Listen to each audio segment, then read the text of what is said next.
Right, good morning. I'm filming this segment on my phone because I've already got my camera geared up and ready to roll. I'm just going to go kind of run through some of the bits that I'm going to be using today. I will, run through everything. I'm going to do a voiceover on this, I think, just to show you the sort of things. I'm not actually sure where I'm going with this wreath today. I'm just going to quickly show you the wreath that I've already made that caused like a lot of people to ask me to make this video on social media. But anyway, I'm going to go autumnal. I've got some fake pumpkins which I got from Amazon, pine cones, Amazon. These little gold acorns are actually something that I bought for my home. They were from Pottery Barn in America, but I'm pretty sure you could craft your own. They're just acorns. This wreath, which is going to be the base for what we're going to design, is from Hobbycraft. This is £4, so I think it's the medium one. I just find this is a really decent size to work on. It means that if you're selling your wreaths, you won't have to charge too much, because the bigger the wreath, the more flowers you're going to use, and I'm going to get onto that in a minute. It can be really, really freaking expensive. I've got wire cutters here. I have got a glue gun. You can't just use normal glue, it just won't have the same hold up. I'm debating whether to wear gloves for this video because this stuff bloody burns. I have burnt myself so many times, which is why my hands are a bit gnarled, so please excuse them if I decide not to wear gloves. You need a drink for crafting, of course. Glue sticks, you get through these at a rapid rate. I also have got some wire out. Now, I don't really tend to use this much because I find that the hot glue gun is so good, but it's just there just in case the pumpkins won't hold and I need to make holes through anything. And then moving over here, this is like, ignore the cakes, the supply of bits and bobs that I'm going for today. So these were from AliExpress, and this is why wreath makers charge a lot of money. I don't really mind about my time being free because I really, really, really enjoy making them. But it does take quite a while to make. The flowers are really expensive. So one little stem of this eucalyptus, I think it's about £2.75 or something ridiculous. It's not cheap. And when you think that this is the base of your wreath, it's quite hilarious, really. So yeah, really expensive. If you have got time to wait, then AliExpress flowers are your best friend. They come from China and they're not as good quality as ones that you can buy from HomeSense or The Range, but they're a lot cheaper. More eucalyptus. My friend Hayley kindly gifted these to me. I think these were from Amazon. She'd finished her autumn display and she was like, you can have them. Same with these. I also keep like on a bunch of flowers from The Range. I told you my hands were gnarled up from glue guns. Little bits and bobs like these. I just keep them because I think they didn't suit the summer bouquet and wreath, but they will suit what I'm probably going to make today. And then I've got another pack of different sort of eucalyptus. This was from China as well. So like you can get lots of different types.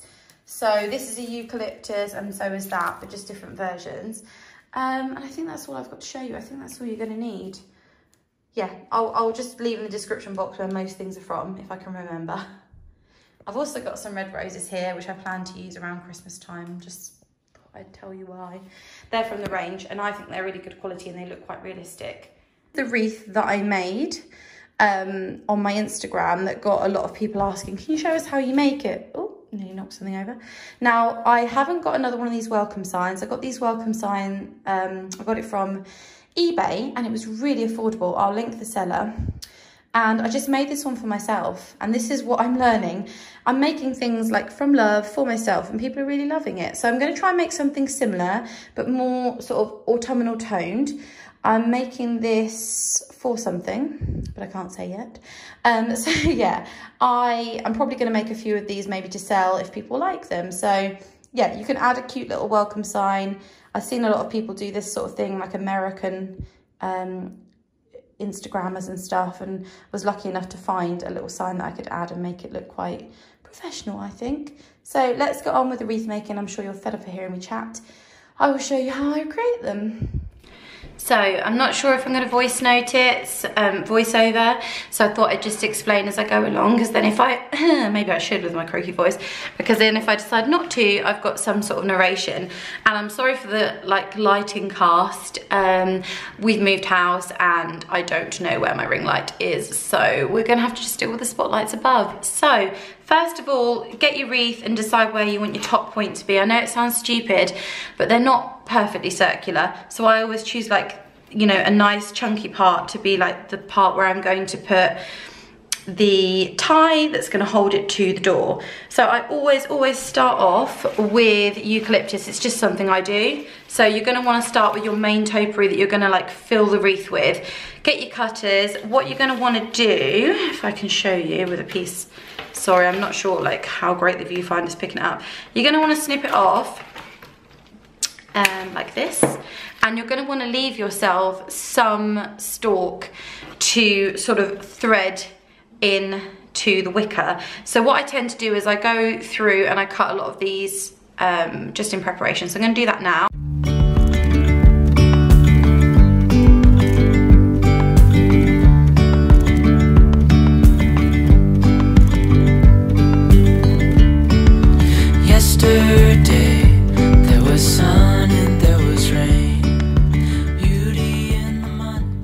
So basically de-stalk's probably not the right word. Basically get all your leaves off of your stalk and then get rid of that. You know what, it's so funny, I'm just going to adjust this a little bit. I always have the intentions of starting really neat and then I end up with loads of like stuff on the floor just chucked. So you're going to end up with loads of little bits like this. I'm just going to carry on with the different variations. So I always try and use like 2 different types. Just because it adds different dimension, different texture. Gonna trim these and then we can come back to some chatting if I feel like it needs it. But these, my cutters probably need a sharpen. My dad sharpened them for me at the beginning of lockdown, and then I kind of have made a lot of wreaths since then. And yeah, so sorry if they're a bit ropey and you can see me sort of like really going for it, but if you buy sharp ones, you should be good. And as the okay, so what I'm going to start doing now that I've prepped all my pieces, the biggest tip is to make sure that all of your decorations go the same way. So you're not going to want to put one like that and one like that. They all should go like round. It'll become more evident as I keep going, by the way. But basically, all you need to do, and this is the reason why you need to leave quite a little section on the end, is make sure you're sort of poking it in the wreath quite securely and deeply. Just push it as far as you can until you're sort of happy with how it looks. Then what you do, when you're happy with the placement, I normally go all the way around and then glue gun, but it can be easier when you're starting out. When I first started out, I did it as I went. So I basically put a few blobs on top and then one behind it, and basically when this sets, that is going nowhere. So that's what I do, and I will say you need good ventilation for this because it gets really fumy. So you're basically going to want to go round and build it up like that. I do sort of one layer and then I'm going to stop and show you what else to do. So I'm just going to fast forward this bit because it's quite boring, but it is probably one of the most important bits, because if you get this bit wrong, your wreath isn't going to look full enough. So yeah, let's go. We let go of disguise. And now there's something in the air and a sparkly shimmer on our skin.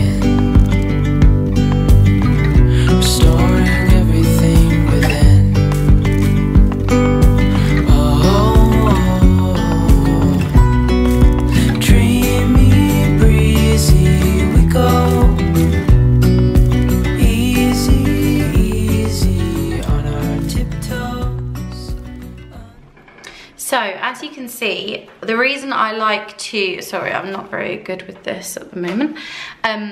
The reason I like to glue afterwards is because I do play around a little bit with where things should kind of go. So I do all my placement and then I think, do I need more here? Is that bit too big there? You know, like I will often like pull things out, jiggle them sort of how I want them. But I know for me, this is gonna have a pumpkin on it. So if something like this is irritating me, I'll be thinking, well, it's fine, because I'll be putting my pumpkin over it, and actually that adds a nice little dimension of, you know, fullness. So it's just really about being creative about it, with it, and not being scared. So what I'm gonna do now that I'm happy with the placement of where I've put everything, they are really secure anyway, that is going nowhere. But I'm just gonna go through now and glue gun it all and make sure it's all, you know, gonna pass the windiness of the UK, shall we say. Agents of the other, beyond gravel, beyond all.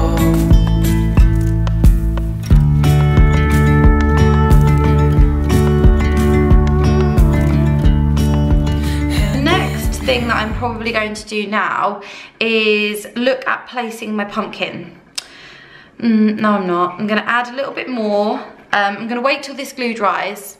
Right, so this is me. This is why I should do voiceovers, because I'm just all over the place. I'm going to wait till that glue dries, because believe me, that glue takes a long time to stop being hot. I've often gone back in, started stuffing things in, and then burnt my hands. And I can tell you now, it's taken layers of skin off, so beware.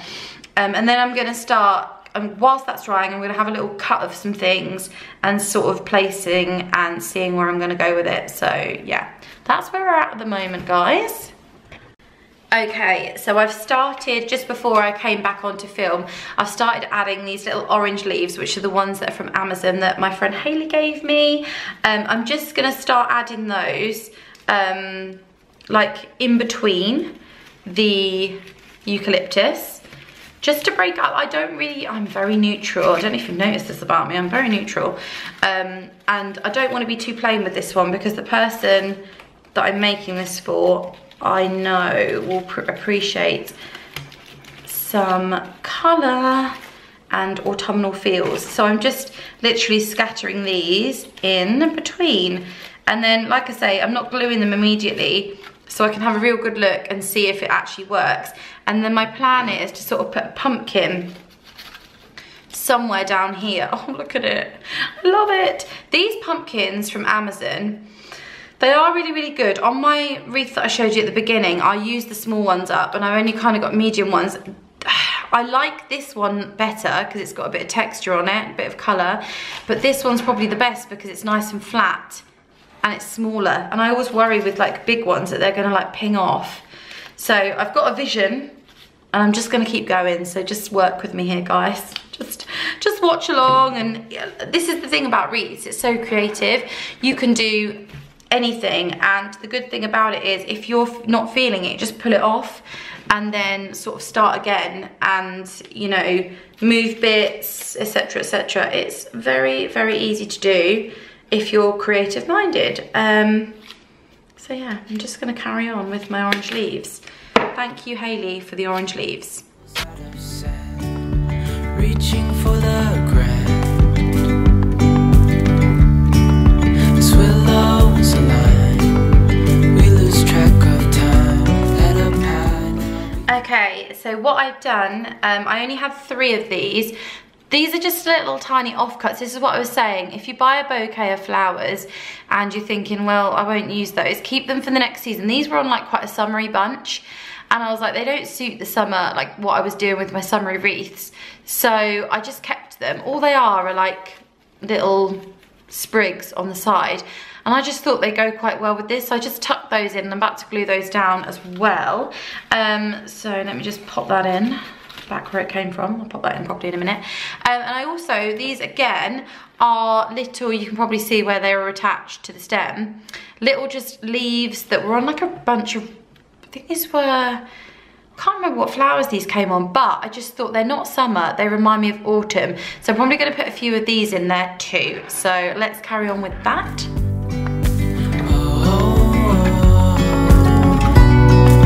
Dreamy, breezy, we go.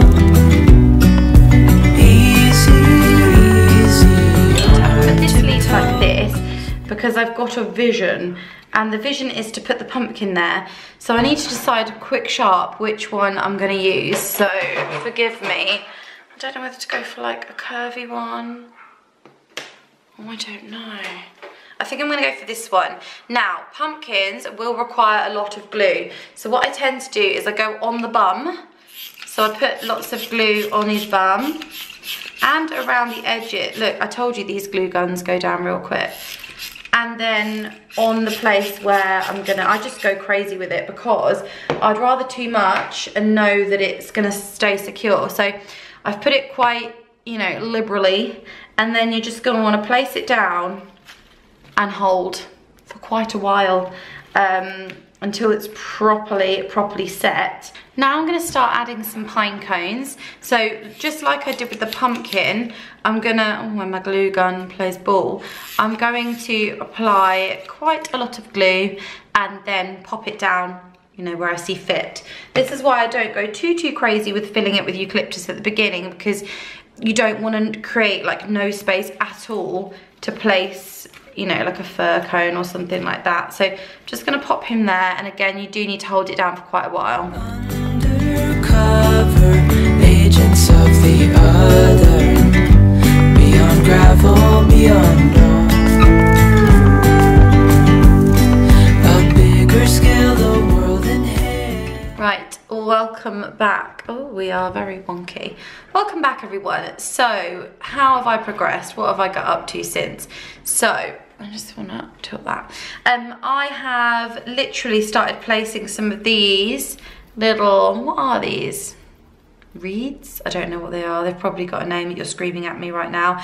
I've decided where I'm going to put my cotton balls. I really like cotton, that's better, cotton balls for decoration. Because we've got a white element, I'm thinking of adding a splash of white here maybe, and a bit of white there. So again, that you've got your three like white elements. So I'm going to go ahead and glue those on, and I'm going to add some little sprigs of these. I did think about using some like beigey coloured hydrangeas, and they are perfect colour for this wreath, but it just didn't work. You know, when you sort of feel like, I feel it's a very leafy, it's more of a leafy wreath. I'm not a fan of that, so I took them off.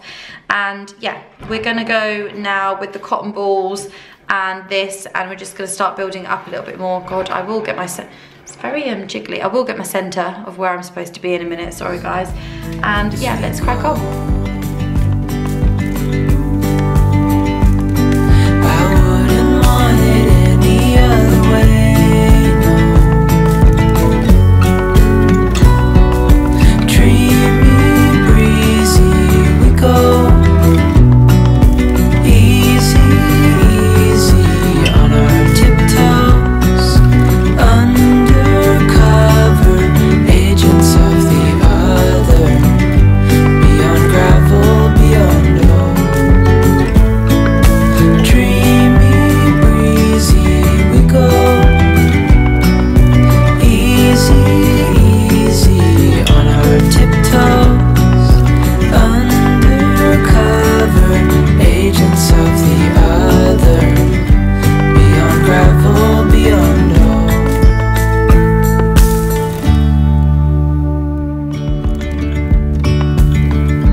Right, so we are finished. As far as I'm concerned, we're finished.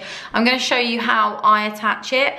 I know a lot of wreath makers do this. So this is just normal twine, string. You can use anything. I'm so sorry about that noise. It's a big glass display that I've got. It's really irritating. So what I do quite a big piece, probably much bigger than I need, because I always just think, I never know what sort of situation people have got, how they want to, you know, how low they want to dangle it.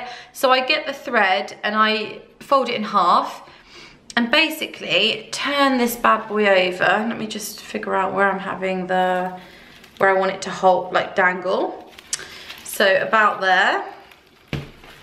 So on the back, you want to try and find a place where you can easily thread this through. So this is the finished wreath. I thought it was better to show you on my phone. I always seem to get a better shot of it. So that's kind of the angle that I'm gonna be aiming that it'll be on the door. So hopefully you've enjoyed this. It's a really easy, crafty thing to do. Like I say, I'm just gonna put this down again now. It's not the cheapest thing in the world to do, because what happens is you end up with a lot of stuff left over for another one.